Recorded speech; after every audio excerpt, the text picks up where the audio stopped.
went to St. John's University, and I was so kind of, I really got close to some people there that were gay and began to kind of come out and became also very political with these guys. They were really opposed to the war. I decided that for my final year I would go abroad, so I went to Germany and studied there German literature.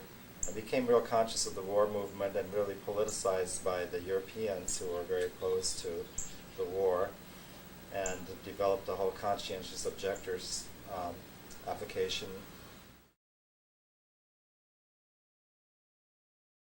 I lived with the minister, an older man, and we had a relationship, and he was in the closet, and yet he was very involved with Black Panthers and the Young Lords and people who were really trying to bring change, especially for people of color. I started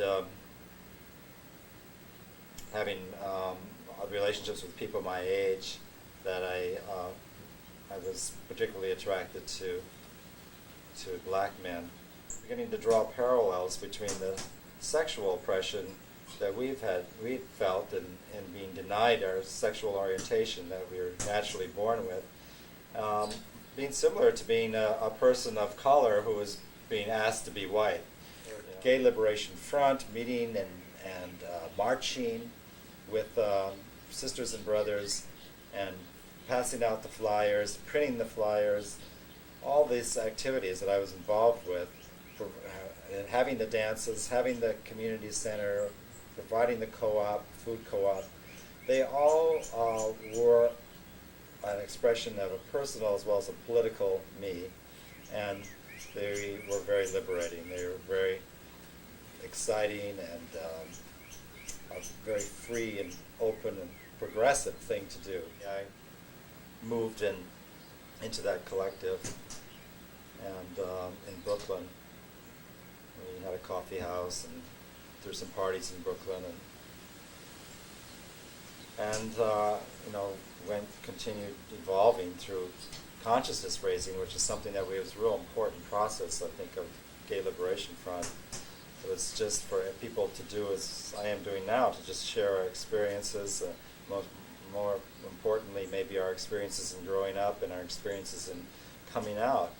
And actually the part of the process was just in sharing those experiences we continued to come out more and have pride and appreciation for everybody's unique story and how many different ways that each of us did come out, and how much oppression and how many suffering and all the walls and hurdles that people had to overcome in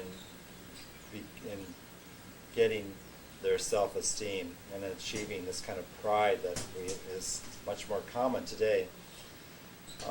And that was a beautiful process that really, I think, united us strongly as brothers. Actually, after the collective, I just kind of blossomed out. My anger really got channeled into an art form. And that art form was primarily dance. We then moved to Honolulu, and in Honolulu became very connected with the State Foundation on Culture and the Arts, and I became the arts coordinator for East Hawaii, which is the island of Hawaii, the big island, and Ernest was the performing arts coordinator for the entire state. And together we formed a new center that could be the administrative base for our work. 2 gatherings per year. There's a Pacific Men's Gathering in the summer, and usually on the end of July, and then right before Christmas we have a Gay Spirit Gathering. And both of those have evolved to be really wonderful gatherings of up to 80 or so men. Further, our interest in our unique kind of creativity here, including the dance festivals, of which there are several held here a year.